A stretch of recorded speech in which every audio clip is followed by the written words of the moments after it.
기술 산업들에 대한 이야기를 또 그렇게 하도록 그렇게 되어 있습니다. 예, 여러분 반갑습니다. 그러면 우리 강의를 시작하도록 하겠습니다. 오늘 정말 우리로서는 저로서는 한 몇 년 우리가 발표자를 찾다가 오늘에서야 그런 발표를 듣게 됐습니다. 우리나라를 중심으로 한 표류의 기록이 남아 있어서 어, 좀 역사적으로 굉장히 중요한 건데, 우리는 뭐 표류 기록은 잘 모르고 아주 정사에 나오는 이순신 장군 또 장보고 대사 이런 정도만 알고 있었는데, 그 말고 이제 서민 사회에 쭉 뿌리내린 표류와 관련된 기록들을 오늘 이건우 교수님이 그렇게 말씀해 주실 겁니다. 일단은 제1강은 그렇게 되고, 제2강은 이제 전영목 KMI 박사님께서 바다와 관련된 해양과 관련된 또 기술 산업들 또 이야기를 해 주실 겁니다. 오늘 해군사관학교 그 생도들이 좀 여러 명 들어오셨는데 환영하고요. 먼저 우리 관례에 따라서 정필수 좌장께서 좀 축사를 해주시겠습니다. 박사님 부탁드리겠습니다. 예, 안녕하세요. 우리가 지금 에, 날이 갈수록 더 이게 벽돌을 이게 쭉 많이 쌓아서 멋진 구조물을 구축해 가고 있는데 벌써 142강, 143강에 이르고 있는데 격주로 하는 이 토요일 저녁에 전방 회의가 항상 기대가 크고 또 많이 기다려지는 그런 시간이라고 할 수가 있겠습니다. 오늘 발표해 주실 이근우 교수님이 이야기해 주실 조선 표류기, 사실은 메이저에 속하지 못하고 마이너에 속한 것이 이제 우리 해양에 관한 기록이었죠. 우리나라에서는 바다를 멀리 했었고 또 두려워했었기 때문에 그걸 많이 나가지도 않았고, 또 그것을 더군다나 글을 적을 수 있을 만큼 실력을 갖춘 양반층은 전혀 접근을 하지 않았고, 상민 측에서 설사 접근을 했다 하더라도 그걸 문자로 잘 정리해서 남기는 일이 거의 없었는데, 조선 이조 왕조실록에까지 올라가도록 한 것이 바로 표해시말인데, 이 표해시말은 문순득이라는 그 흑산도의 홍어장사가 우연찮게 해난 사고를 당해가지고 흘러가다가 구출을 받은 데가 유구였었고, 또 유구에서 한 1년 2개월 열심히 유구만을 배워서 공부를 하고, 또 그래서 송환하는 것을 이제 성공을 시켜서 청나라로 송환을 가기로 했는데, 어쩌면 또 그 청나라로 간다고 하는 송환하는 배가 또 표류를 당해가지고 필리핀의 그 루손 섬에 또 표착을 했고, 또 거기에서 또 우여곡절을 겪은 끝에 청나라 마카오로 가서 또 한 1년 정도 고생을 하고, 그러다가 정말 죽음 직전까지 갔다가 다시 고향에 돌아왔는데, 그 사이가 3년 2개월이나 지났어요. 굉장히 영리하고 아주 재치 있게 상업 기술도 갖고 있는 그 문순덕이었기 때문에 잘 살아왔다고 생각을 하는데, 그러나 불행하게도 문순덕은 글로 써서 남길 만한 실력이 없었어요. 그러나 다행스럽게 그 정약전 선생, 정약용 그 다산 정약용이 형님이죠. 같이 귀향을 가서 흑산도에 있었는데, 정약전 선생이 흑산도에 그 뿌리를 두고 그 바다에 관한 공부를 많이 하고 있었는데, 문순득의 이야기를 듣고 문순득을 만나서 한 2년간 아주 친하게 교류를 하면서 그 이야기를 다 듣고 그걸 적어 놓은 책이 표해 시말인 것 같아요. 이 표해 시말이 조선 왕조실록에도 언급이 되었던 것이라고 하는데, 이게 아마 우리가 문자로 적혀져 있는 조선 사람에 의한 표류기는 이게 처음이라고 생각을 합니다. 그러나 또 우리 조선 사람이 겪었던 표류, 그다음에 해상 표류한 기록은 성종 때 최부가 중국의 강남에 그 운하를 타고 왔다 갔다 했던 기록을 쭉 해놓은 그런 기록이 있고, 또 김대황이 안남국에까지 가서 좀 진기한 그런 상황을 보고 왔다고 정리해 놓은 것이 있고, 또 제주도 출신 선비인데 장한철이라는 선비부로 오는 친구가 또 조난을 당해가지고 리구국에 흘러 들어갔다가 거기서 왜구를 만나서 고초를 겪은 그 경험을 적어놓은 것이 있고, 이렇게 하면 한 4권 정도, 4가지 정도 문서가 남아 있는 것으로 보여요.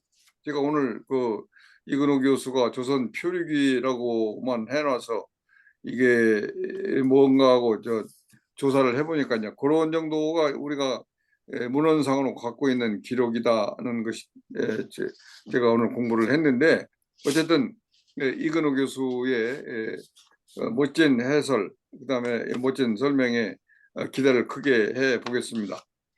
143강은 전영모 박사가 해양 기업 기술을 주제로 이야기를 하실 건데, 요즘 우리가 과학기술의 발전을 해양 분야에 적용을 많이 해야 되고, 또 그런 과정을 통해서 우리가 한 발짝 더 선진국으로 쉽게 올라설 수 있는 그러한 계기가 되었으면 하고 이렇게 바라고 있고, 거기에 관한 연구도 많이 하고 또 거기에 대한 기대도 하고 있기 때문에, 역시 전영모 박사의 이야기도 크게 기대할 수 있는 그런 이야기라고 생각합니다. 오늘 저녁에 두 분의 이야기가 우리 귀를 번쩍 뜨이게 할 거고, 또 새로운 우리의 내일에 대한 기대를 크게 할 수 있을 것 같아서 기대가 크다고 할 수 있겠습니다. 고맙습니다. 예, 감사합니다. 저 이규환 교수님도 들어오셨는데 괜찮으시면 교수님 좀 한 말씀 해주시고 아니면 끝날 때 계시면 끝날 때 해주셔도 될 것 같습니다. 예, 그러면 먼저 시작하고. 예, 예, 그러겠습니다. 자, 그러면 우리 이건우 교수님 모시겠습니다. 이건우 교수님 지금 저 부경대학 교수님을 계신데 이 분야의 최고의 권위자로 그렇게 알고 있습니다. 교수님, 저 시간 내주셔서 감사합니다. 예, 예. 네, 반갑습니다. 네, 예, 화면 공유하셔서 네, 시작해 주시기 바랍니다. 네, 알겠습니다. 예, 사실 뭐 제가 이 표류나 이런 거에 아주 전공자는 아니고 이런 조선 표류일기라고 하는 이런 책을 하나 제가 이렇게 번역할 일이 있어서 그 번역을 했더니 갑자기 이 분야의 전문가인 것처럼 이렇게 오해받고 있습니다. 물론 표류에 조금은 관심이 있지만 뭐 많이 다룬 건 아니지만 어쨌거나 그 조선 표류일기라고 하는 책이 대단히 흥미로운 책입니다. 그냥 뭐 저녁에 재미있게 그냥 들으시면 되지 않을까 싶습니다. 지금 이렇게 그 책으로 출간을 했습니다.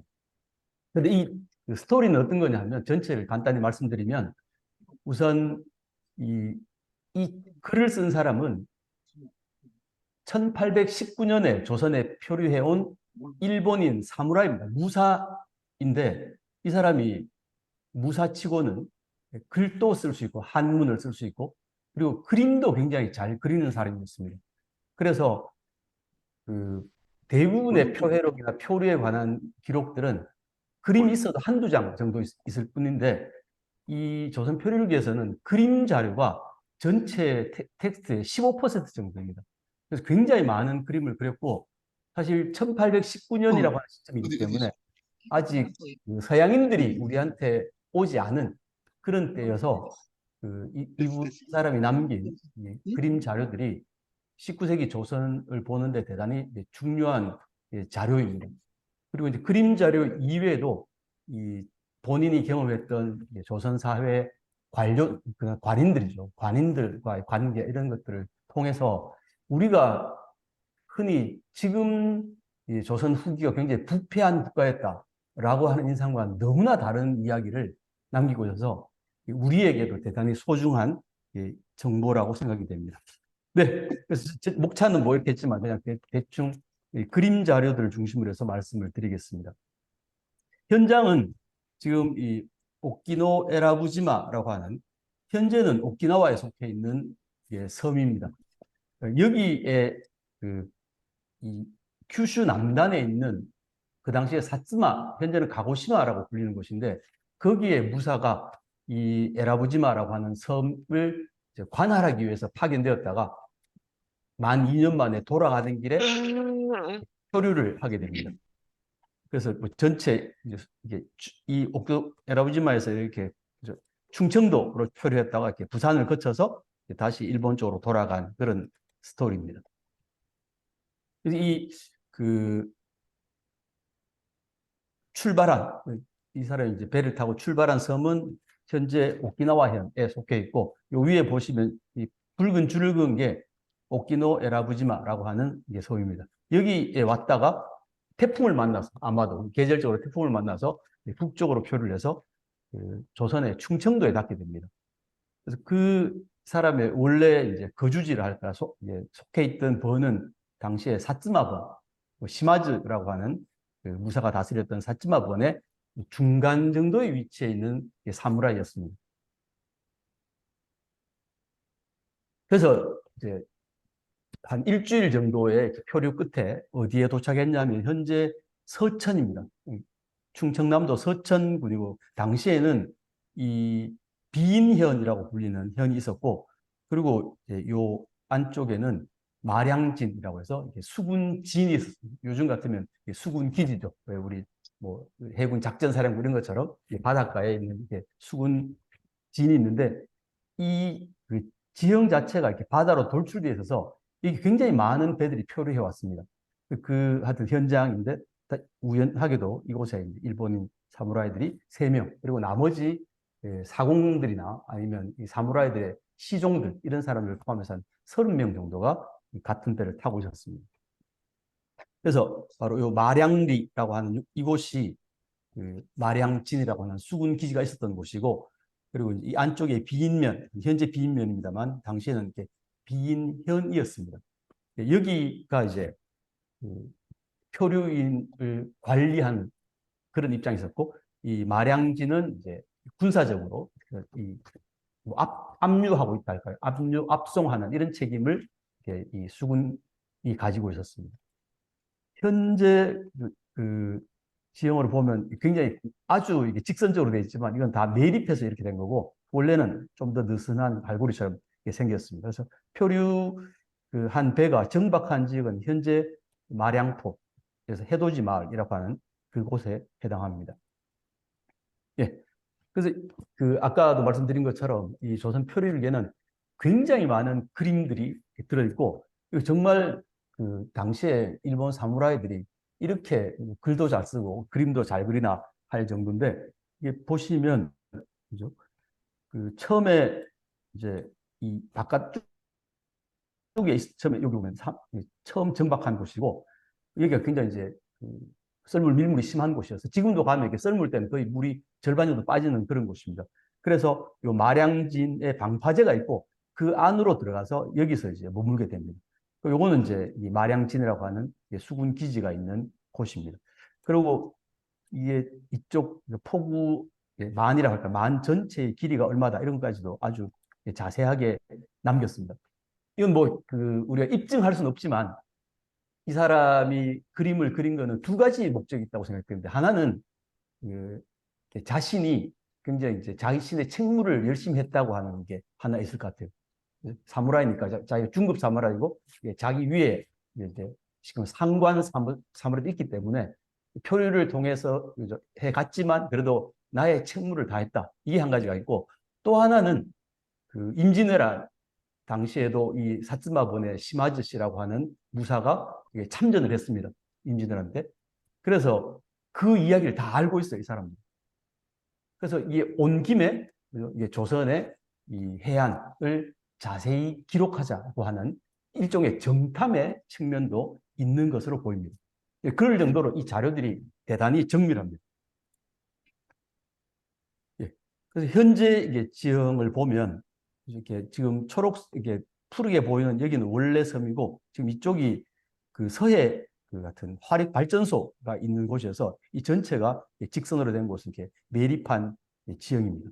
그리고 요 끝에서부터 갈고리 끝부분부터 여기 산이 보이는 것까지 대체로 2km에서 그림에서 표시한 만은 지금 요 사이를 의미하고 있는 걸로 생각이 됩니다. 그래서 당시 조선 후기에 마량진에 관한 그 해동지도라는 곳에 보면 역시 바깥쪽이고 이게 동백정이라고 하는 지명이 보입니다. 그리고 이렇게 안에 이렇게 객사 등의 여러 이제 관아들이 있는 걸 볼 수가 있습니다. 그래서 그냥 문헌 속에만 있는 게 아니라 그림 자료를 통해서도 확인할 수가 있습니다. 그래서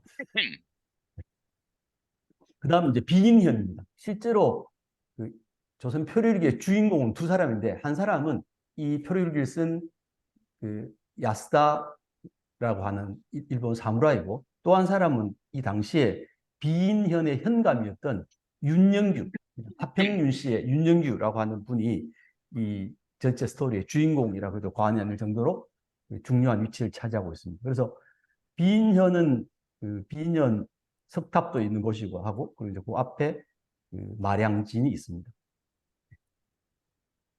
현재 서천군입니다.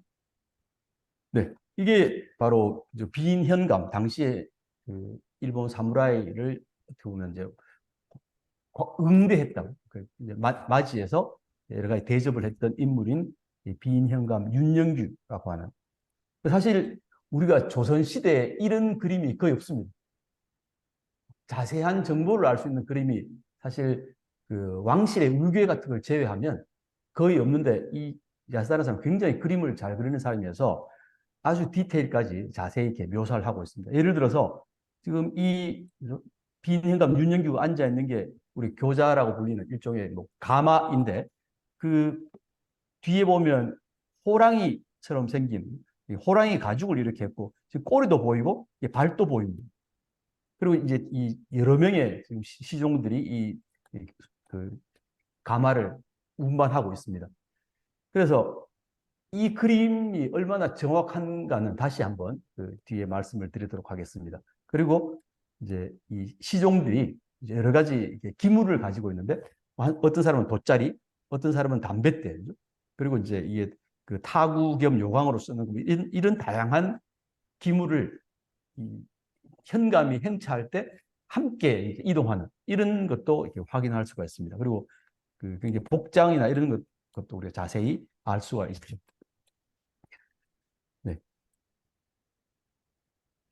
그래서 전체 일정을 보면 일정은 그 1819년 6월 14일에 출발을 해서 이제 표류하는 과정을 거쳐 가지고 지금 2월 그 다음에 1820년 1월에 우암포 부산 지역입니다. 부산에 우암이라는 지역도 있는데 거기서 출발해서 그 대마도의 사스나라는 곳을 갔고 다시 거기서 현재 이즈하라로 돌아서 이제 마지막으로 나가사키에 이제 도착을 하게 됩니다. 그래서 그 최종적으로 자기 원래 고향이었던 사츠마로 돌아간 거는 3월이라고 추적을 할 수 있습니다.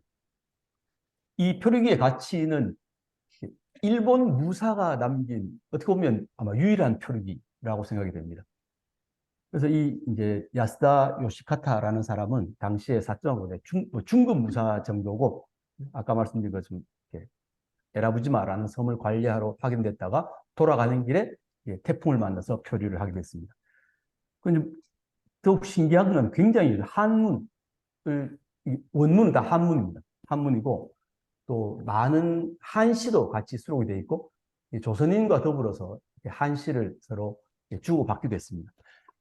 그 요즘은 사람을 만나면 이렇게 고향이 어디냐, 학교를 어디 나왔냐 이렇게 해서 뭘 맞춰보고 나이도 맞춰보고 이렇게 합니다만 옛날 사람들은 어떤 사람을 만났을 때 이 사람을 친구로 삼을 만한가를 어떻게 따지냐면 한시를 짓습니다. 한시로 이제 아분을 운자를 띄워서 운을 띄워서 한시를 짓고 그 한시를 응수할 수 있는 사람이면 이 사람은 나랑 같은 교양을 가진 사람으로 해서 이게 친구가 되는 거죠. 그래서 이 그 표류기 속에도 조선인과 이 일본인 사무라이가 이렇게 나눈 시들이 이렇게 많이 실려 있고, 그 중에서 이 사람은 굉장히 한시를 잘 짓는다, 뭐 이렇게 평가한 것도 나타납니다. 그래서 이게 일본에서 사무라이로서는 보기 드문 식자층이었고, 그래서 한문을 통해서 필담을 통해서 조선의 관리들하고 서로 의사소통을 하고 굉장히 깊은 정신적 교감을 나눌 수 있게 됩니다. 그래서 아까 계속 말씀드린 것처럼 이게 아주 상세한 기록, 디테일하게 기록을 했어요. 그리고 이제 그림도 굉장히 정밀한 그림입니다. 그리고 이제 그 이외에도 자신이 느낀 여러 가지 뭐 답답한 심정, 불안한 심경, 그리고 또 자기가 알고 있는 역사적 지식 같은 것도 이렇게 은연중에 드러내면서 굉장히 짜임새 있는 글이 되고 있습니다. 예, 이게 이제 태풍을 만나서 이렇게 표류하는 첫 번째 그림입니다. 그래서 잘 보시면 여기에 지금 엄청나게 큰 파도 속에 지금 다 찌그러진 지금 일본 관선을 볼 수가 있습니다. 그래서 이게 그 돛도 자르고 하여튼 간신히 하여튼 살아남아서 이제 충청도로 표류해 오게 됩니다. 저는 이 전체를 읽고 이제 번역을 하면서 느낀 소감이 어떤 거냐면, 우선은 조선이 표류해온 사람에 대해서 어떻게 대응했는가 하는 걸 분명히 알 수 있습니다. 우선은 이 지방관이 몇 사람이 어떤 목적으로 어디로 가다가 어떤 이유로 쭉 해서 굉장히 자세하게 보고서를 작성합니다. 그리고 바로 중앙으로 보고를 합니다.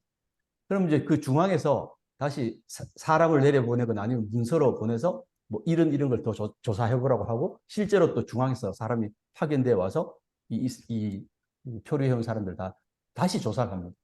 그렇지만 그 사이에는 일정한 식량, 또 음식을 이제 조리할 수 있는 땔감, 그리고 이렇게 뭐 간장 같은 이런 소금도 지급하고 해서 그게 다 이렇게 그 법적으로 규정되어 있고, 그걸 다 그 규정대로 다 지급을 합니다. 그래서 저는 굉장히 놀랐습니다. 우리가 19세기쯤 되면 조선은 별 볼 일 없다 이렇게 생각이 쉬운데, 19세기의 조선도 이 일본 사무라이의 기록에 의거한 한은 대단히 잘 작동되고 있었다. 뭐 같은 예입니다만 하멜이 표류해 왔을 때도 하멜 이렇게 표류를 남겼습니다만, 그 경우에도 하멜이 표류하면서 배에 실려 있던 물건들은 하나도 조선인들이 손을 대지 않았습니다. 그대로 다시 돌려줬고, 그리고 그걸 가지고 이 배도 구입해서 도망치고 하는 이런 게 가능했던 것도 조선인들이 그걸 함부로 남의 물건을 빼앗지 않았던 거죠. 우리가 생각할 때는 뭐 여러 가지 탐과 노리도 있고 이렇다고 생각하는데, 실제로 우리의 그런 그 조선 인식은 일제가 만들어 놓은 허상이 아닐까 이런 생각이 들 정도로 이 조선 표류기에 나타나는 조선인들의 대응도 대단히 깔끔하고 정확하게 이루어집니다. 그리고 동시에 이 기록은 유일하게 존재하는 게 아니고 우리 쪽 조선 측의 대응 기록들이 존재합니다. 하나는 이제 공주 쪽에 있는 감명에서 병령기록, 금성 병령기록이라고 하는 기록이 있는데, 거기에 이 자료들이 나타나고 승정원 일기에도 이 기록이 아주 자세하게 나타납니다. 그러니까 굉장히 조선으로서는 중요한 사건이었고, 그리고 역시 기록의 나라답게 그 자료들이 다 대응되는 기록들을 서로 찾아낼 수가 있습니다.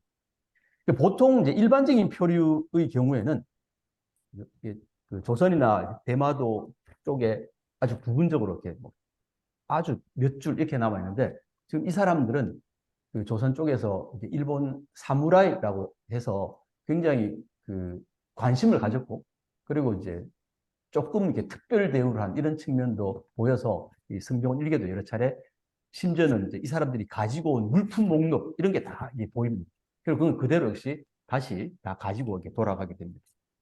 그래서 이 조선 표류일기와 조선이 남긴 기록, 대응하는 기록을 통해서 역시 상호 교차 금지 가능한 그런 사례라고 할 수가 있습니다. 예. 아까 말씀드린 것처럼 이 조선 관인들 굉장히 관심을 많이 가지고 많은 그림을 남겼습니다.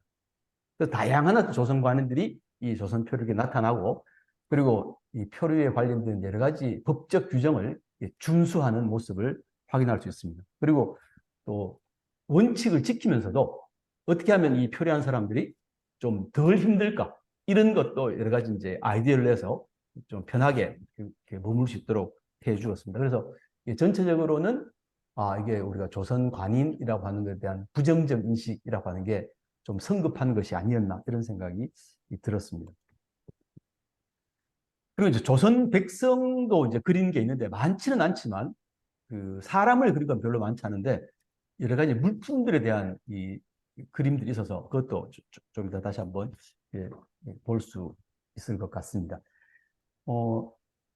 약간 역시 서양인들이 보는 시각과 전혀 다릅니다. 서양인들은 이 조선을 뭐 모자의 나라라고 하기도 하고, 이게 조선이 좀 뭐랄까 좀 굉장히 불결하다, 이런 생각도 하고 했는데 그런 이야기가 전혀 없습니다. 그 조선인에 대해서 상당히 호의적인 이 입장에서 기록을 하고 있고, 또 우리가 보통 흔히 생각하는 상식과는 대단히 다른 자료들도 많이 나타납니다.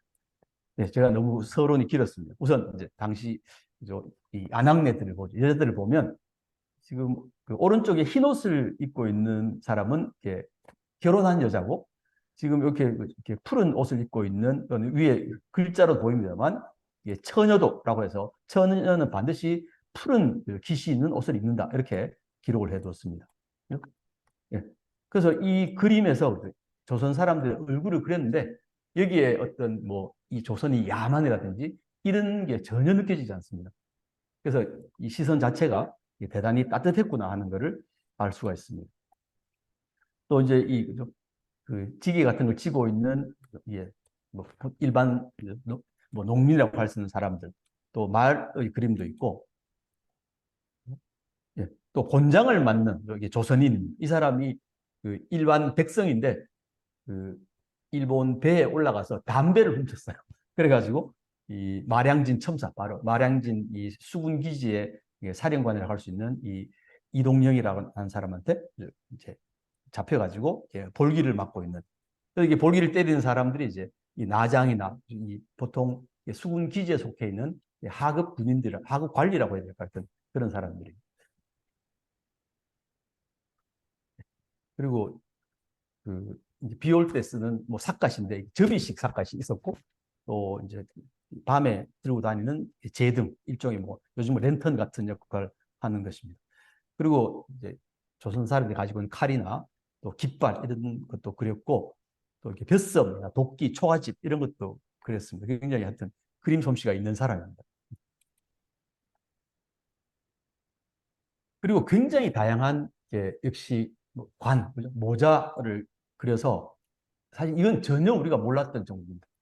보리들이 쓰는 그 관이 마치 왜 우리 군에 가면 사단마다 이렇게 마크가 다르잖아요.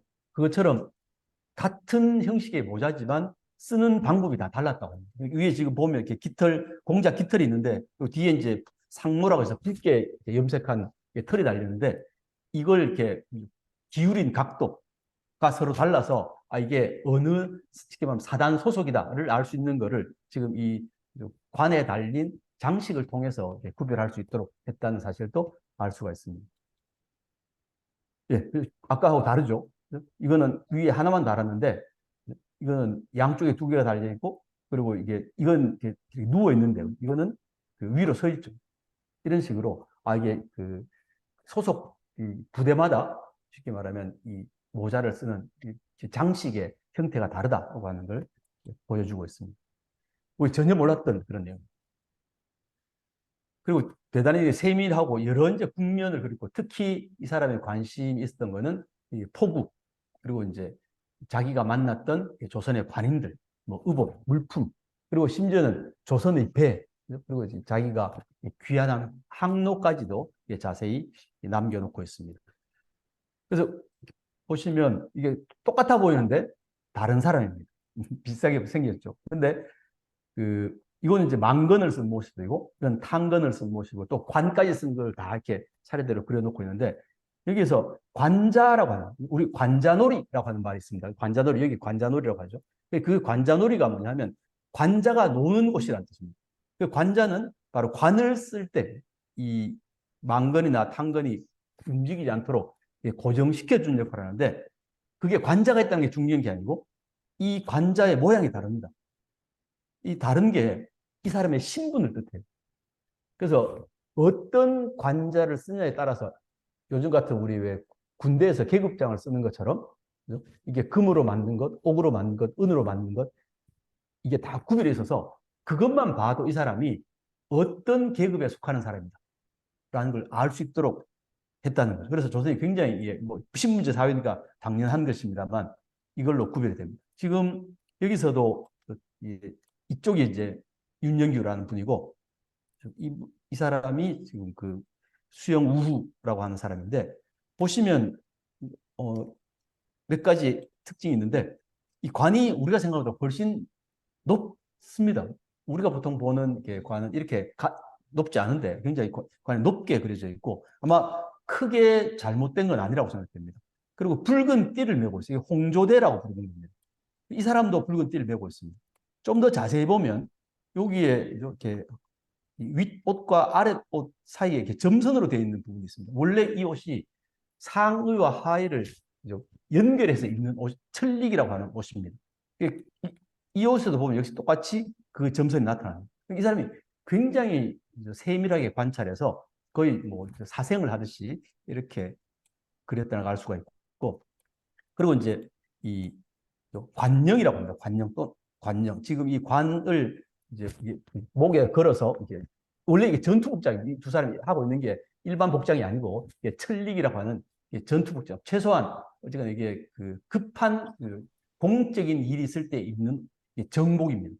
그래서 이렇게 빨리 움직여야 된다고 생각하기 때문에 관령을 가지고 턱에 고정을 시키는데, 이 사람 거는 희게 이렇게 만들었고 이 사람 거는 약간 노랗고 이런 게 들어있습니다. 그래서 이쪽은 그 수정 같은 걸로 만든 겁니다. 정령이라고 하는 거고, 이분이 쓰고 있는 것은 밀화형이라고 해서 호박 종류입니다. 보석에 호박 종류로 만든 거에서 서로 이제 구별되는 걸 알 수가 있습니다. 이것도 신분의 차이를 반영합니다. 이 사람은 거의 아마 그 정이품 정도의 당상관이고, 이 사람은 정사품이긴 하지만 이게 당하관이어서 지금 그 관령을 같이 쓸 수 없는, 이 홍조대는 같이 쓸 수 있지만 관령은 같이 쓸 수 없다고 하는 것을 알 수가 있습니다. 그리고 이 사람은 더 높은 사람입니다. 우선 마찬가지로 이제 이게 종이품이고 이 밀화형을 쓰고 있고 홍조대죠. 홍조대를 하고 있죠. 그래서 이 사람은 이제 여기 등장하는 사람 중에 가장 이 관품이 높은 그런 사람입니다. 그리고 이 시종입니다. 아까 윤영규를 따라다니는 그런 시종인데, 이 보면 이게 버선에다가 여러 가지 필기 도구를 꽂아놓고 있어요. 우리가 버선을 그런 데 쓸 거라고 저는 생각을 못했는데 그 필기 도구를 꽂고 있고, 이 마찬가지로 버선은 보통 우리가 그 바지 안쪽으로 들어가도록 이렇게 입는다고 생각하는데 버선을 바지 위로 입었어요. 물론 이 사람들은 지금 전투상 아주 이 공적인 업무이고 이 자체가 전투 복장이기 때문에 이 버선 안으로 하의를 넣었을 수도 있지만 어쨌든 우리가 전혀 이렇게 생각하지 못한 그런 점을 관찰하고 있습니다. 그리고 이제 이 부채입니다. 이 접부채라고 하는 거죠. 근데 이 접부채도 지금은 우리가 아무 부채나 쓸 수 있지만 아래에 붙어있는 장식에 따라서 이것도 신분을 보여줍니다. 그러니까 이 조선 관인의 복장이라고 하는 것은 머리끝부터 발까지 전부 다 신분을 나타내는 거예요. 우리가 그 별로 심각하게 생각하지 않았거든요. 그런데 이 부채를 이제 그 야사라는 사무라이가 윤영규 현감을 보고 하나 달라고 합니다. 그랬더니 뭐라고 하느냐면, 이거는 내가 내 직분 때문에 가지고 있는 거고 쓰던 거니까 이걸 줄 수가 없다. 그럼 내가 새로 하나 구해서 주겠다고 이야기를 하는 대목이 있습니다. 그래서 이게 부채조차도 조선에서는 신분을 상징하는 것이구나 하는 걸 알 수가 있고요. 그래서 이건 육두필이라고 부르는 그 붓인데, 이게 이제 그 한자라고 하는 게 어떨 때는 가늘게 쓰고 어떨 때 굵게 쓰고 하는 거를 이 안에 6종류의 서로 그러니까 붓의 굵기가 다른 이렇게 꼽혀 있는, 실제로는 한자루입니다. 한자루인데 이게 뽑으면 제일 굵은 거, 또 그 다음 쭉 해서 6쪽, 마지막에는 이렇게 아주 가는 붓이 들어있는 게 나오는, 이것도 한 번도 우리가 그 사료에서 언급된 적이 없는 자료입니다. 이게 대단히 신기하게 생각했던 거죠. 그래서 그 우리가 뭐 여러 가지 물건을 잘 만들고 하는 전통이 조선으로부터 이어진 건 아닌가 하는 생각이 듭니다. 이 그 조선 본인이 타고 다녔던 배입니다. 그 배인데 지금까지 우리나라에 남아있는 그 한선 그림 중에 이 그림이 가장 자세합니다. 이것보다 자세한 한선 그림 지도는 없습니다. 그래서 그 뭐 여러 가지가 관찰되는데 그 중에 호롱이라고 하는 게 있습니다. 지금 보시면 여기에 그죠? 이 동아줄을 막 감아서 이게 닷줄입니다. 닷줄인데 이 그 닷줄 위에 사람들이 올라서서 이걸 돌리고 있어요. 지금 여러 그 해양 박물관 이런 데 한선이 복원되어 있는데 이 호롱이라고 하는 걸 조그맣게 만들어 놨습니다. 이게 손으로 감는 거라고 생각한 거예요. 근데 이게 무거운 닷이 보통 돌로 만든 큰 닷이 달려 있기 때문에 그걸 손으로 돌려서 올린다는 건 힘들다는 거죠. 그래서 굉장히 크게 만들어서 발로 돌렸다고 하는 사실은 이 자료를 통해서만 확인할 수 있는 겁니다. 한번 직접 그 해양박물관 가셔서 한선 복원한 호롱을 보시면 이 그림이 어떤 건지 그 이해할 수 있을 거라고 생각합니다. 보면 굉장히 큰 닷이 달려 있죠.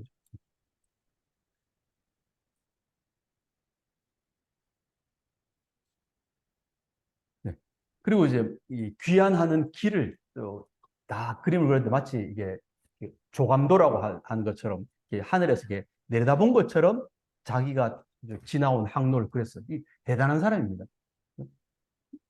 이게 그냥 어떤 평면적으로 그린 게 아니라 3차원적인 느낌이 들게 그래서 고군산, 현재 군산 앞바다에 있는 고군산 열도에서 위도 쪽으로 와서 다시 이렇게 빠져나갔다고 하는 것을 또 방향도 다 그려뒀습니다. 네? 그렇습니다. 그리고 이 안에 포구에 이렇게 지금 입구의 그 넓이가 얼마나 됩니다. 이런 것도 이게 기록이 되어 있습니다. 그래서 현재 지도로 보면 예. 여기에 고군산, 군산 앞바 고군산이고 이쪽이 위도입니다. 그래서 고군산을 지나서 이렇게 위도 쪽에 와서 머물렀고 그 다음에 다시 여기서 이제 위도에서 다시 법성포입니다. 이게 아까 있었던 위도고 이쪽이 이제 법성포입니다. 그래서 법성포 쪽에서는 이 조선인들이 그 법성포에 직접 배를 정박을 하지 못하게 하고 그냥 그 앞바다에 그냥 정박을 시킵니다. 아마 그거는 군사적인 목적으로 군사 기지를 보지 못하게 하는 그런 측면도 있고 또 종종 무회해서 똑바로 가는 게 아니라 꾸불꾸불하게 돌아가서 이제 그 사무라이가 조선의 바닷길을 알지 못하도록 만든 흔적들이 보입니다. 그러니까 한쪽은 이게 정보를 캐내려고 하고 한쪽은 그 정보를 지키려고 하는 이런 신경이 실랑이 같은 것들을 확인할 수가 있습니다.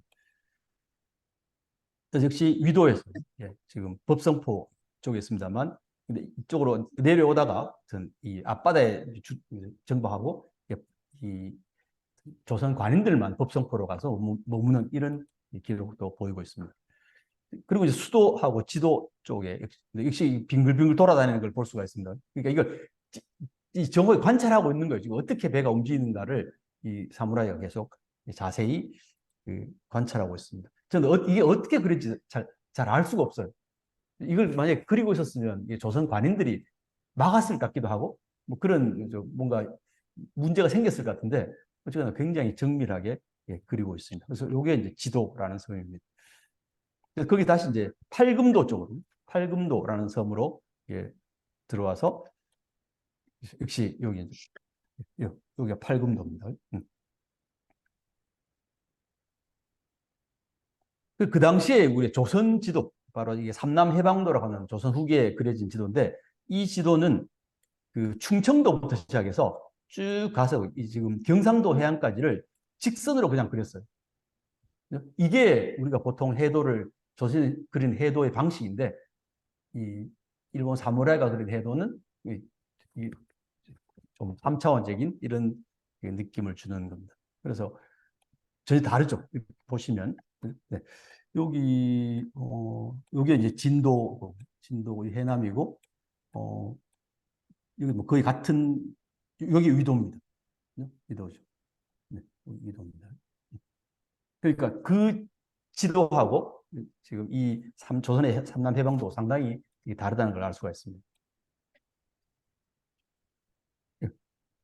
그래서 이 각사 등록, 특히 충청병령계로 그 당시에 공주에 있었는데 거기에 그 이 야스다 일행이 어떤 항로를 거쳐서 어느 정도의 거리를 항해할 것이다 하는 게 미리 다 보고가 되어 있습니다. 그래서 이렇게 진행될 거다 해서 그 서천군 계야소도, 지금도 계야도라는 섬이 있습니다.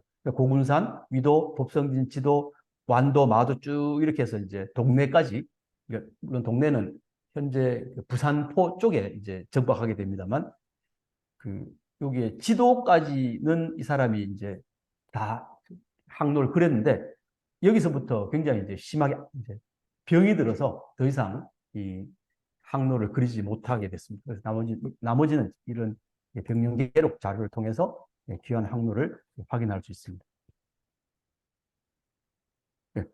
그럼 제가 이제 현재 부산에 있기 때문에 이제 부산과 관련된 내용을 좀 말씀드리면, 부산진, 그 당시에 조선 후기에 부산 좌수영과 더불어서 부산을 방어하는 중심지가 부산진입니다. 지금도 부산에는 부산진시장이라는 게 있고, 사적으로도 부산진이라는 곳이 있습니다. 그리고 동네는 역시 그 금정산성이 그쪽이고, 외관은 초량 쪽에 외관이 있었습니다. 그리고 우암포는 이 사람이 최종적으로 대마도로 출발한 포구이고, 유일하게 육지에 상륙했던 곳입니다. 이 표류해온 사람들을 절대로 육지에 상륙시키지 않습니다. 조선이. 그런데 이 우암포만은 외관이 같이 있으니까 이 외관에 있는 대마도 사람들이 이 사람들을 이제 이끌고 이제 우암포에 상륙해서 뭐 몇 가지의 여흥을 즐긴 이런 내용들이 보입니다. 그래서 그 우암포 그림 중에는 보면 이렇게 붉은 민둥산도 있고 뭐 다대포도 있습니다. 그리고 이제 이 내용을 통해서 이 다대포 그리고 이제 외관 그리고 이제 우암포가 각각 어떤 기능을 하는 곳인지도 확인할 수 있습니다. 이게 이제 그 부산을 그린 지도인데 여기 보면 부산포 그리고 이제 여기가 우암포입니다. 우암포입니다. 그래서 이 부산포가 바로 임진왜란 때 이순신 장군이 부산포 해전을 했던 현장입니다. 현장이고 그 앞이 바로 부산진입니다. 부산진이고 여기 동네가 보이시죠? 그래서 이 우암포라고 하는 곳에 상륙을 해서 여기 주민들하고도 만나서 백성들하고 만나서 소통을 하는 그런 걸 볼 수가 있습니다. 그래서 여기 지금 배가 그려져 있는 게 바로 일본인들의 배라는 자기들이 타고 이렇게 상륙했던 배를 그려놓은 겁니다. 그래서 하나하나 이게 그 내용을 이제 본문과 연관시켜서 이 그림을 보면 굉장히 많은 자료들을 이끌어낼 수 있습니다. 그래서 이게 사실 부산포 해전에 관해서 약간 논란이 있습니다. 부산포 해전이 9월 5일인가 그런데 그게 그 부산 시민의 날을 정한 이유입니다. 근데 지금까지도 어떻게 이야기를 하냐면 이렇게 이 부산포 해전이 이 부산포하고 우암포에서 이루어졌다. 이렇게 학계에서 이야기를 하고 있어요. 근데 우암포는 보시는 것처럼 이 바로 바닷가에 민가들이 쭉 있습니다. 근데 이순신 장군의 그 난중일에 보면 장계 같은 걸 보면 높은 곳에서 아래쪽을 보고 일본 군들이 사격을 해왔다고 하는 내용이 있어서 이 우암포는 거기에 해당하지 않습니다. 그래서 우리가 그 현장이 부산포라고 했던 만큼 보시면 이 주변에 특히 부산진이 위치한 곳이 자성대 외성이라는 게 있고 거기에 일본 군들이 자기들 성을 쌓았기 때문에 거기서 아래쪽으로 그리고 또 이렇게 돌면서 여기 이제 높은 산들이 표시되는데 결국은 이 부산포 해전의 현장이 여기다 하는 것을 사실 야스다의 그림을 통해서도 확인할 수 있다고 하겠습니다. 네, 보면 그 우암포 쪽을 그렸는데 한 산이 전혀 나무가 없고 붉은 민둥산으로 그려져 있습니다. 이게 적기라고 불리는 곳입니다. 부산에서 적기라고 하는 지명인데 그 적기가 붉은 언덕이라는 뜻이에요. 이게 야스다가 그걸 보고 이게 다른 건 다 이렇게 산에 나무가 덮여 있는데 저 산은 나무가 없네 이렇게 해서 역시 아마 신기하게 생각해서 그림을 남긴 것 같습니다. 이 다대포입니다. 지금은 우리가 다대포 별로 뭐 해수욕장 정도로 알고 있지만 그 임진왜란 당시에 부산에서 해전에 있었던 곳이 바로 이렇게 부산포도 해전에 있었고 정발장군이 전사하셨지만 다대포에서도 윤흥신이라고 하는 그 장군이 역시 전사를 했습니다. 거기가 이제 해군 기지가 역시 수군 기지가 있는 곳인데 우선 이제 이 경남 해안을 쭉 항해해온 일본인들의 배가 여기에 들어옵니다. 그래서 보면 이게 배가 좀 다릅니다. 이쪽에 정박해 있는 이게 도치 두 개인 배는 조선인들의 배고, 조선의 배고, 요게 요쪽 까만 이제 이렇게 줄이 그어진 요게 바로 대마도의 관선입니다. 대마도 외관에 속해 있는 관인들이 타고 온 배입니다. 그래서 여기도 마찬가지로 붉은 선이거든요. 본인이 이렇게 들어와서 여기 있다가 이렇게 나갔다고 하는 걸 이제 그려놓은 거죠. 그래서 이것도 역시 그 다대진 자료도 대단히 이렇게 평면적인데 여기서는 좀 더 입체적으로 확인이 되고 있습니다.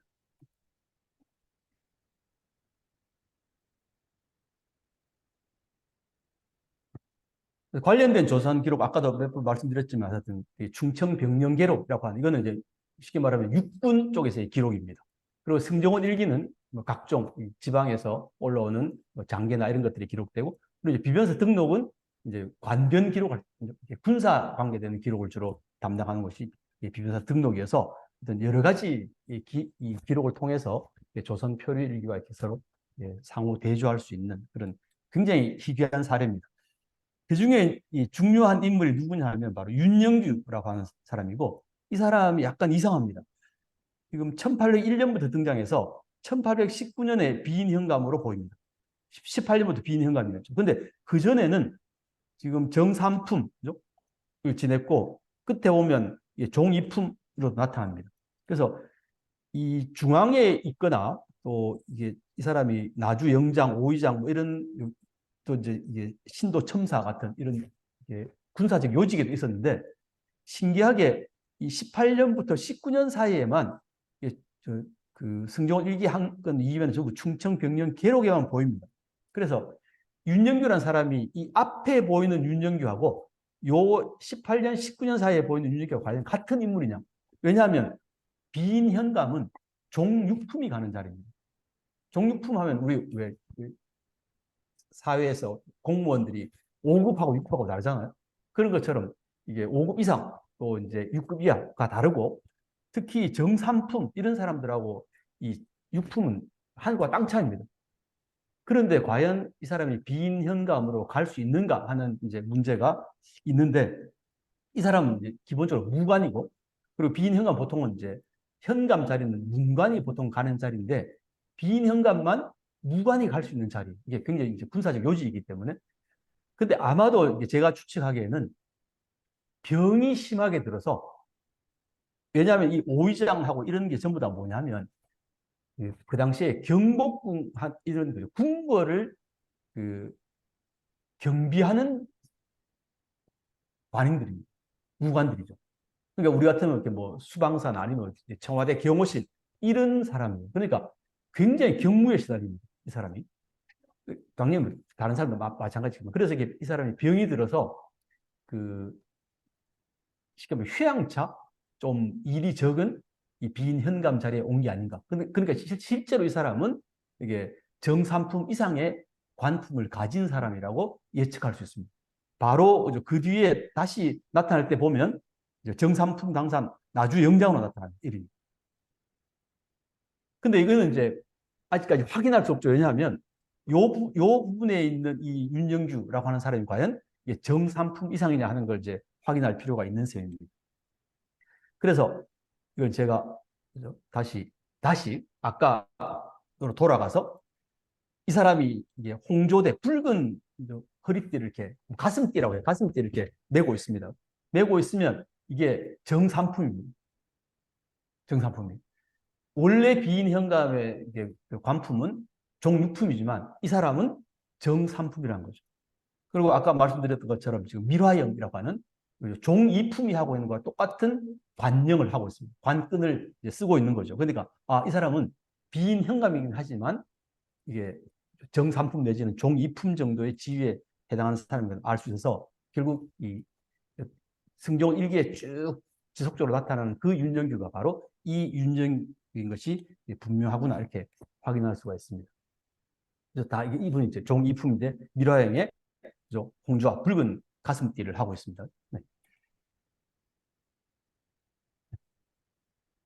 그리고 또 하나 제가 기록은 비변사 등록에 있는 그 기록을 잠시 가져왔습니다만 그 당시에 동네 부사가 박기수라는 분이었는데 여기에 바로 일본인들이 왔는데 그죠? 이 사람들이 그 지금 살마주 사츠마에서 표류한 사람인데 순찰과 부역 같은 관직이 있는 사람이다. 관인이라는 거죠.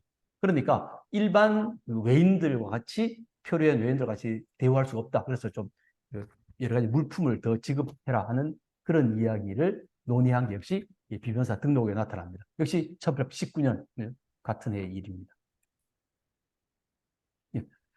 이제 그런데 이 자료가 약간은 좀 문제가 있는 게 또 이제 우리가 좀 더 추적해 볼 필요가 있는 게 그럼 이 야스다 요시카타라고 하는 사람이 그 이후에 어떻게 지내느냐 좀 궁금하고 또 그 이 책이 야스다가 직접 쓴 책은 아니에요. 앞뒤에 이제 그 붙어 있는 서문이나 이제 그 뒤에 후서를 보면 그게 아니라는 것도 알 수 있고 또 제가 이제 원문을 탈출하긴 했는데 이게 원문입니다. 지금 야스다가 남긴 원문인데 야스가 남긴 글을 다른 사람이 다시 쓴 겁니다. 근데 보시면 이렇게 벌레를 조물 먹어서 글자가 안 보이는 것도 있고 또 이런 부분은 이게 초서로 썼어. 그죠? 네. 이게 저 초서 약해서 다 읽어낼 수 없는 이게 글자만 다 보여도 조금 더 나을 텐데 이게 다 그 읽어낼 수 없는 그런 부분들이 좀 있었습니다. 그리고 초서체로 쓰여진 부분이 이런 곳에 보면 초서체들이 들어있습니다. 이게 초서가 이 초서를 잘 쓰는 사람이 쓰는 초서하고 초서를 못 쓰는데 초서를 흉내내는 건 또 다른 문제입니다. 그래서 이 불완전한 초서 이거 굉장히 읽어내기 어려워서 어떤 탈초가 제대로 안 된 부분도 있습니다. 이게 앞뒤에 서문으로 내가 이걸 베껴 썼다고 하는 그런 내용이 있어서 이 필체 자체는 야사의 필체가 아니구나. 그러면 그림은 어떻게 된 거지? 이런 것도 궁금해지는 여러 가지 많은 문제들이 있습니다. 그래서 여기 이제 표류일기 본문이고 이제 그림이 실려 있는 모습입니다. 그래서 요거는 이제 태풍이 다 지나가고 이제 자기가 야스다라는 사람이 이 해상에서 목격한 자연 현상을 그림으로 이렇게 그려놓고 있습니다. 보통 글씨 자체는 굉장히 단정한 해서체로 쓴 내용이지만 전체는 순 한문입니다. 이거는 이제 후서라고 해서 이 표류의 제일 끝에 다시 붙어 있는 서문인데, 하여튼 여러 사람들이 이 표류일기의 완성에 관여했다는 사실을 확인할 수 있습니다. 그래서 일단 여기까지 제 이야기를 마치고 혹시 질문 있으면 질문해 주시기 바랍니다.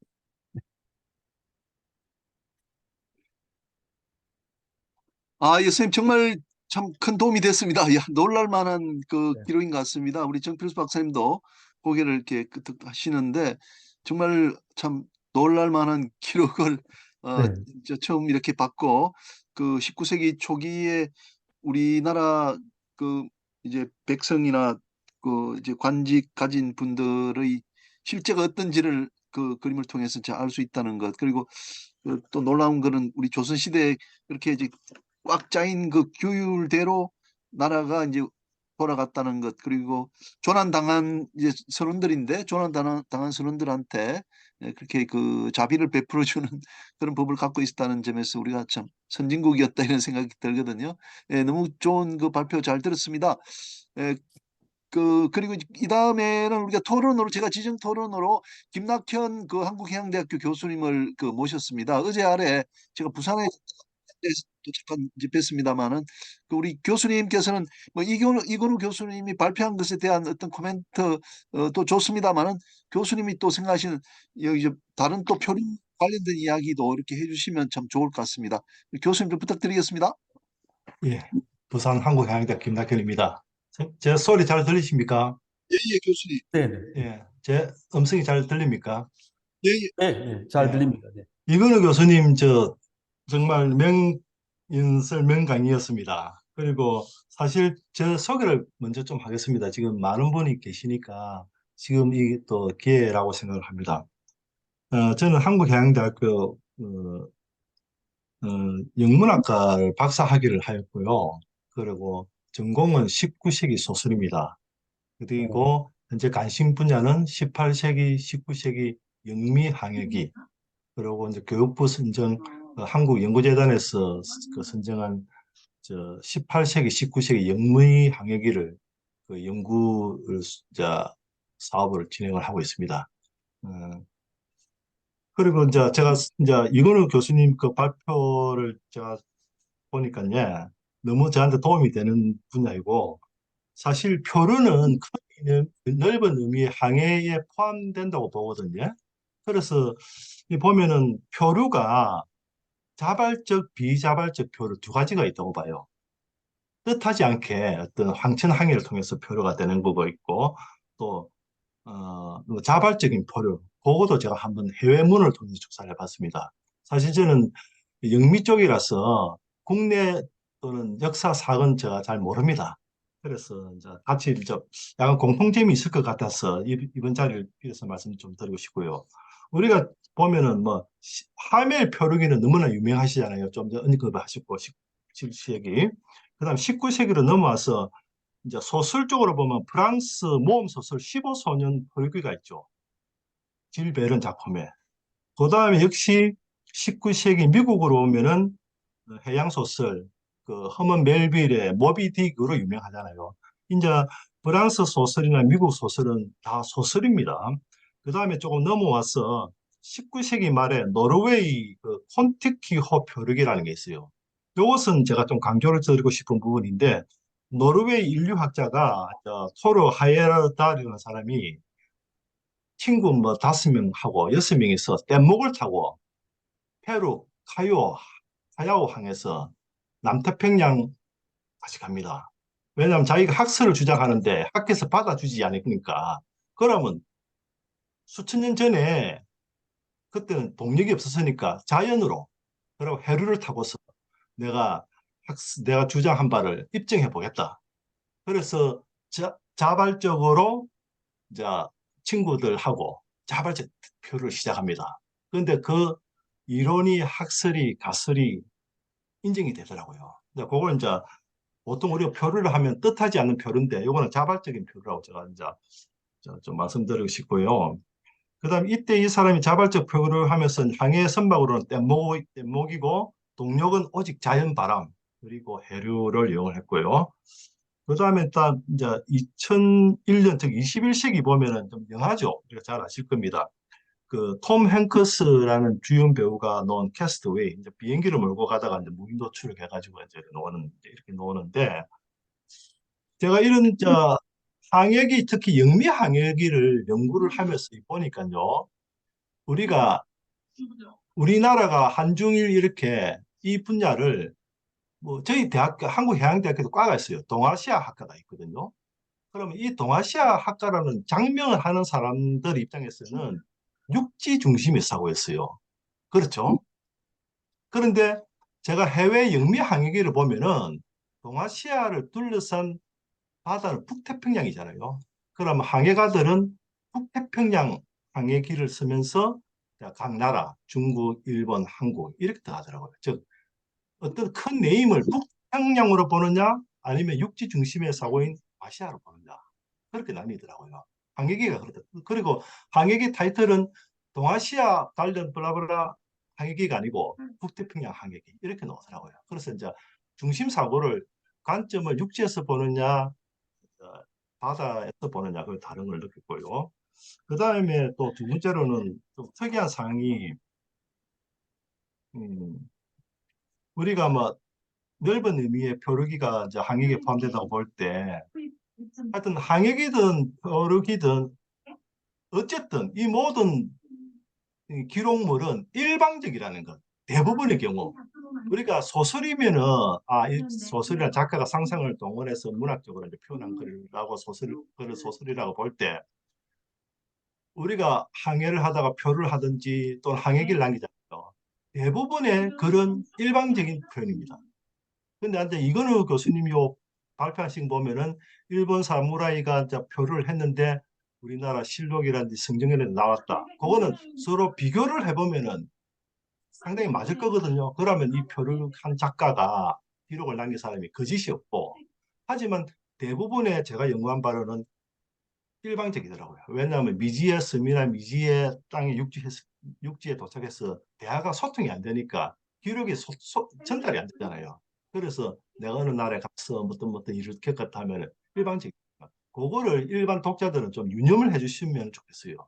그 다음에 이제 저거 보면은 이 보면은 아까 일본인이 표류를 해서 우리 이제 아까 부산포, 우한포로 왔었다 하시잖아요. 그런데 거의 비슷한 시기에 이분이 일본인이 왔을 때는 1819년이거든요. 근데 불과 1797년, 97년 22년 전이죠.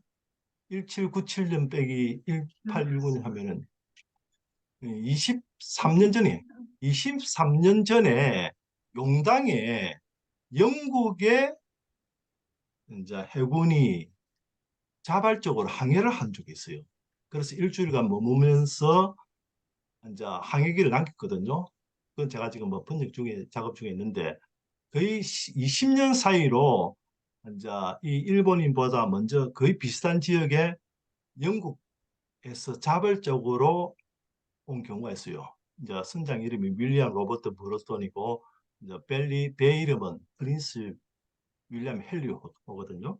근데 이 배가 왜 왔느냐 하면은 지구 반대편 영국에서 코리아 조선까지 왜 왔느냐 하면은 그 당시에 세계 지도를 제작하는데 마무리 단계에 있었어요.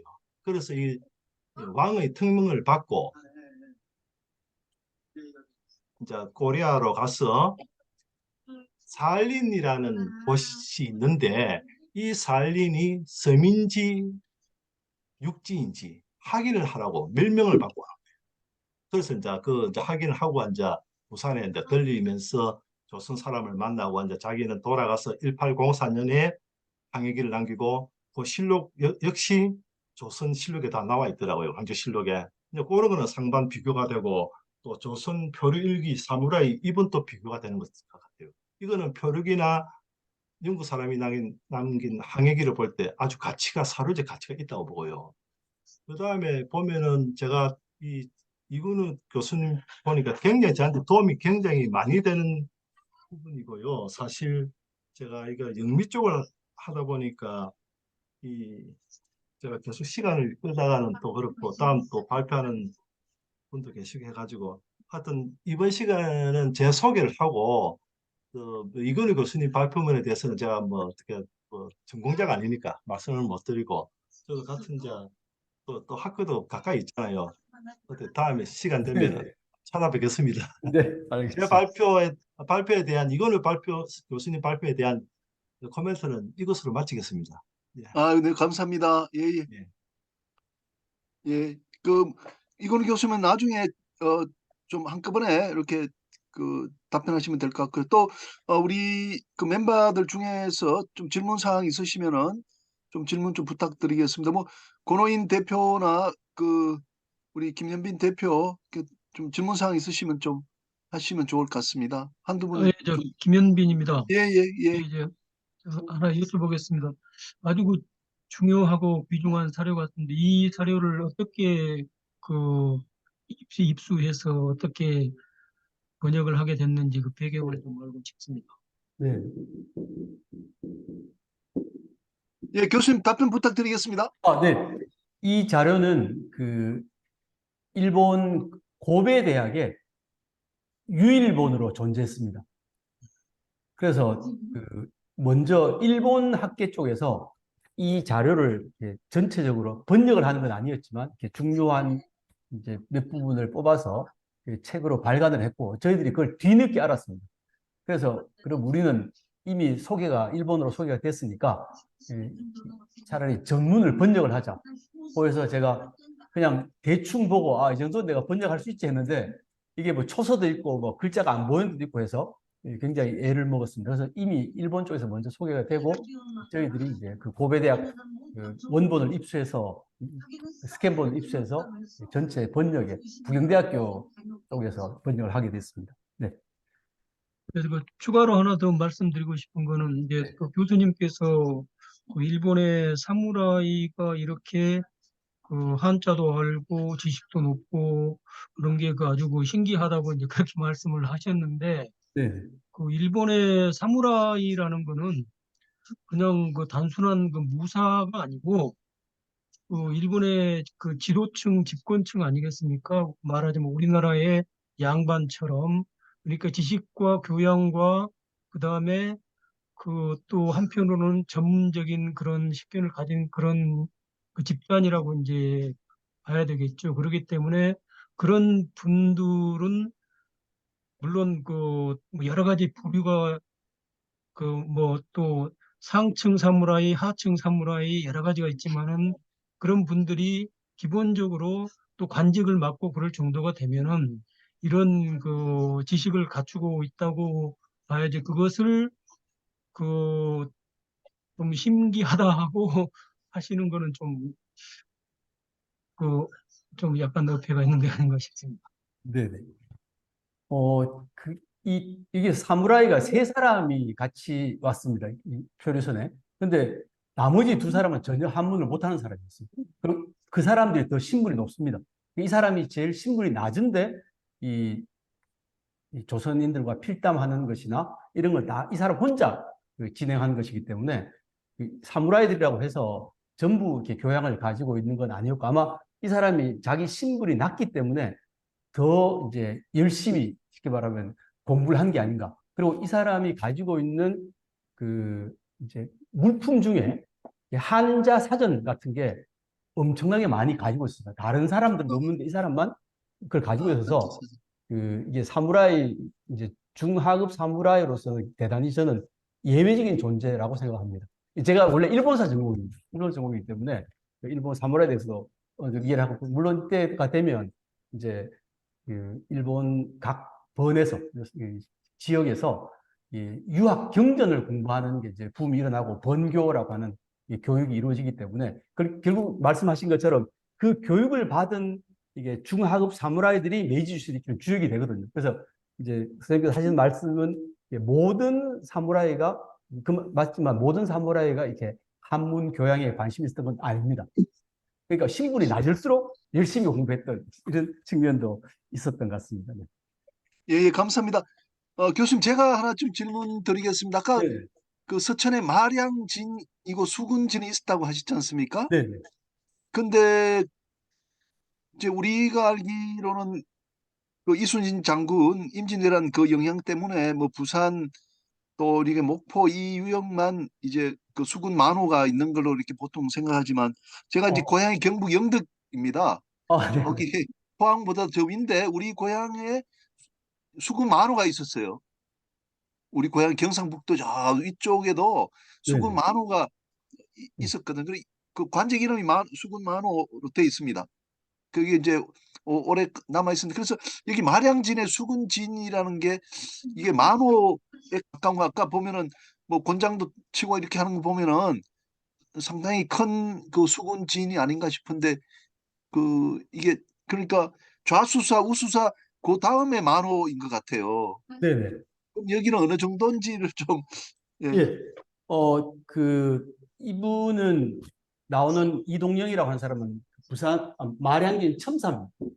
마량진 첨사가 첨사는 더 높으네요. 아주 높은 분인데 실제로 만호하고 거의 같습니다. 이게 첨사 예. 전기에는 만호라고 하는 용어를 쓰다가 이게 이제 세종대가 지나고 나면 이게 첨절제사라고 하는 용어를 쓰고 그걸 줄여서 첨사라고 하는데 그 조선 전기로 비교하면 만호에 해당하는 아, 거고 아까 그 고군산진이라고 하는 곳에도 역시 그 수군 기지가 있었고 쭉 법성포에서 이게 충청도 해안에서 전부 다 조선 후기에서 다 그 수군 그 진이 다 있었습니다. 예. 이게 이제 일제가 간섭을 시작하면서 한꺼번에 우리나라 수군 기지가 다 없어집니다. 그 전까지는 그 특히 충청, 경상, 전라, 경상 좌수연까지 전부 수군 기지가 다 있었습니다. 네. 예. 부산의 경우에도 그 좌수형이 이제 있고, 그 다음에 포위포가 있고, 그 다음에 뭐 두모포 해서 이렇게 쭉 그 여러 개 다대진도 있었고 다 있었습니다.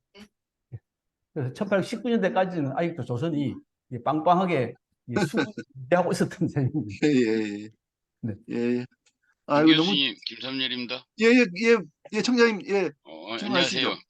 제가 한 가지 좀 궁금한 게 있어가지고 예, 네. 예, 질문. 교수님 강의 잘 들었습니다. 저는 목포에 있는데요. 이 강진 전라남도 강진에 가면은 하멸 표류 기념관이 있거든요. 네. 거기 보면은 이제 그 하멜이 타고 온 배가 태풍에 이렇게 해가지고 강진 치량으로 들어와가지고, 그러니까 강진 그 하멜 기념관 있는 병영성이 있고, 그 뒤에는 이제 수인산성이 있어가지고 병영을 중심으로 하는 이제 군사 요충지였던 것 같거든요. 네. 근데 이제 치량으로 이렇게 들어와가지고 이제 거기서 있다가 이제 병영을 거쳐 거기서 좀 기거를 하다 이제 일본으로 돌아간 걸로 이렇게 이제 그 하멜 기념관에는 기록이 돼 있어요. 제가 네. 이제 몇 번 가보고 성도 가보고 했는데, 교수님이 강의한 그 이제 번역본에는 이 강진 병영 하멜 기념관이나 이런 게 전혀 없고, 이제 영광 나골 법성포라든지 비금 도초 지도 수도 이런 해역은 나오거든요. 네. 그래서 이제 서천의 그 마량현인가요? 마량진? 예, 거기, 마량진입니다. 네. 예, 거기하고 이쪽 강진에 있는 마량하고 그 일본 그 사무라이가 혼돈을 일으켜 가지고 그쪽으로 한 거 아닌가 이런 생각도 들고 그러는데, 교수님 생각은 어떠신지요?